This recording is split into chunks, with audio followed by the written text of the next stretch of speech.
DA hike. जुलाई 8वें वेतन आयोग के लागू होने का बेसब्री से इंतजार कर रहे देश भर के 1 करोड़ से अधिक केंद्रीय कर्मचारियों और पेंशन भोगियों के लिए एक बड़ी खुशखबरी सामने आई है। सरकार जुलाई 2025 में महंगाई भत्ता बढ़ाने जा रही है और हाल ही में आए आंकड़ों से पता चला है कि इस बार पहले से कहीं अधिक डीए की बढ़ोतरी होने की संभावना है। यह खबर उन सभी कर्मचारियों के लिए राहत की बात है जो लगातार बढ़ती महंगाई के कारण परेशान हैं। विशेषज्ञों का मानना है कि इस बार महंगाई भत्ते में तगड़ा उछाल देखने को मिल सकता है, जिससे करोड़ों कर्मचारियों और पेंशन भोगियों की आर्थिक स्थिति में सुधार होगा। हाल ही में आए आंकड़ों के अनुसार all India consumer price index industrial worker CPIIW में लगातार वृद्धि हो रही है। यह सूचकांक महंगाई भत्ते की गणना का आधार है और इसमें हुई बढ़ोतरी सीधे तौर पर कर्मचारियों के डीए पर प्रभाव डालती है। पिछली बार जनवरी 2025 में केंद्रीय कर्मचारियों के महंगाई भत्ते में बढ़ोतरी की गई थी और अब जुलाई 2025 में फिर से इसमें वृद्धि होने जा रही है। यह नियमित अंतराल पर होने वाली प्रक्रिया है जो कर्मचारियों को महंगाई से राहत दिलाने के लिए बनाई गई है।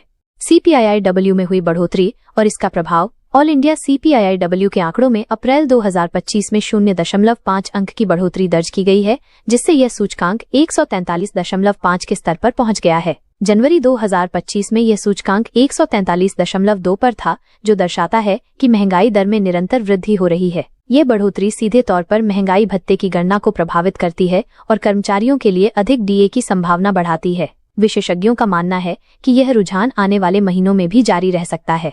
CPIIW सूचकांक की गणना 88 औद्योगिक केंद्रों में फैले 317 बाजारों के खुदरा मूल्य के आधार पर की जाती है। लेबर ब्यूरो द्वारा एकत्रित ये डेटा महंगाई की वास्तविक स्थिति को दर्शाता है और सरकार इसी के आधार पर महंगाई भत्ते में संशोधन करती है। पिछले 3 महीनों में इस सूचकांक में गिरावट दर्ज की गई थी, लेकिन पिछले 2 महीनों में इसमें तेजी देखने को मिली है। ये तेजी इस बात का संकेत है कि जुलाई 2025 में डीए में अच्छी खासी बढ़ोतरी हो सकती है। AG ऑफिस ब्रदरहुड प्रयागराज के पूर्व अध्यक्ष और ऑल इंडिया अकाउंट्स कमेटी के पूर्व महासचिव हरिशंकर तिवारी जैसे विशेषज्ञों का मानना है कि इस बार महंगाई भत्ते में 2 से 3% की बढ़ोतरी हो सकती है। उनका कहना है कि CPIIW के हालिया आंकड़ों को देखते हुए यह अनुमान लगाया जा सकता है कि सरकार इस बार पहले से अधिक उदार रुख अपना सकती है। पिछली बार भी सरकार ने महंगाई भत्ते में 2% की बढ़ोतरी की थी, लेकिन कर्मचारी संगठनों की उम्मीदें इससे अधिक थीं।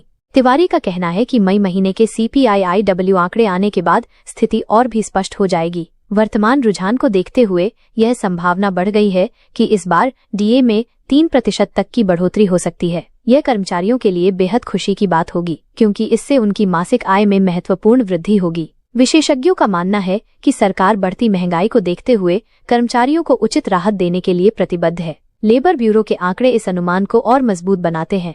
पिछली डीए वृद्धि और वर्तमान स्थिति। केंद्र सरकार ने इस साल मार्च महीने में महंगाई भत्ते में 2% की बढ़ोतरी की घोषणा की थी, जिससे यह 53% से बढ़कर 55% हो गया था। यह परिवर्तन 1 जनवरी 2025 से प्रभावी हुआ था और इससे करोड़ों कर्मचारियों को फायदा हुआ था। महंगाई भत्ता मूल वेतन का एक महत्वपूर्ण हिस्सा है और ये कर्मचारियों को बढ़ती जीवन यापन लागत से निपटने में सहायता करता है। सरकार हर 6 महीने में इसकी समीक्षा करती है और आवश्यकता के अनुसार इसमें संशोधन करती है।